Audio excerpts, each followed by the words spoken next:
Ilmu fisika dalam membuat nasi goreng.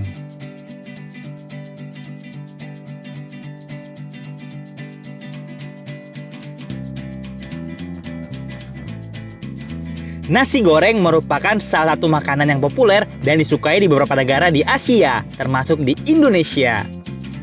Di Indonesia, kita bisa dengan mudah menemukan hidangan ini, seperti di restoran, warung makan pinggir jalan, atau penjual yang mendorong gerobaknya keliling di perumahan, atau bisa juga kita membuatnya sendiri di rumah.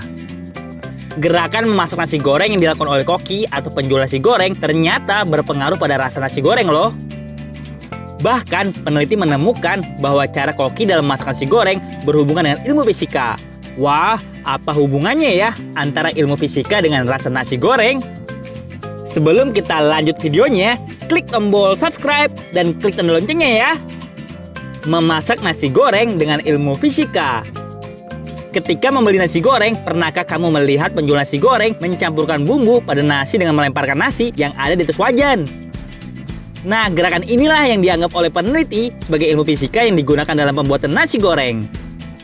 Gerakan melemparkan nasi kemudian menangkapnya kembali ke wajan disebut sebagai gerakan kinematika. Nasi goreng yang menjadi lezat dengan penerapan ilmu fisika ini diamati oleh para peneliti pada video yang menampilkan 5 koki di Tiongkok yang sedang memasak nasi goreng. Dalam pengamatan itu, ada 3 hal yang diteliti, yaitu bagian nasi yang dilemparkan, ketinggian nasi, dan perpindahan sudut nasi. Lalu, apa saja gerakan kinematika yang diterapkan untuk membuat nasi goreng jadi terasa lebih lezat ya? Nah, peneliti menemukan kalau para koki melakukan gerakan yang selalu diulang sebanyak 3 kali per detik. Gerakan kinematika ini terdiri dari menggeser wajan dari depan ke belakang sambil mengayunkannya dengan menggunakan tepi kompor sebagai titik tumpu wajan.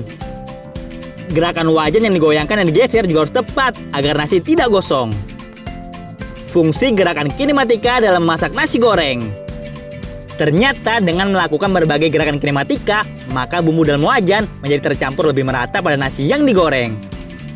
Kalau bumbu tercampur dengan merata, maka setiap suapan nasi goreng juga akan terasa lezat.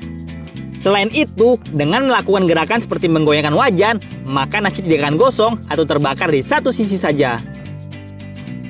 Gerakan wajan yang cepat juga akan mempengaruhi tingkat kematangan dan membuat makanan menjadi matang merata.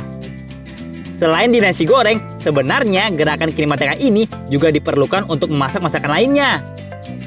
Tapi kita mungkin sudah biasa nih melihat koki yang bisa menggoyangkan wajan dengan cepat. Wajan yang berisi makanan ini sebenarnya berat loh, apalagi jika koki harus mengangkat, melempar isi wajan, dan menggoyangkannya dengan cepat. Saking beratnya, bahkan koki bisa saja mengalami cedera otot pada pergelangan tangannya. Inilah sebabnya para peneliti berharap ada inovasi penciptaan robot yang bisa membantu koki dalam memasak masakan dengan menggunakan gerakan kinematika seperti membuat nasi goreng. Teman-teman, jangan lupa kunjungi website untuk anak ya, bobo.id. Like, comment, share, dan subscribe juga ke channel Bobo yuk!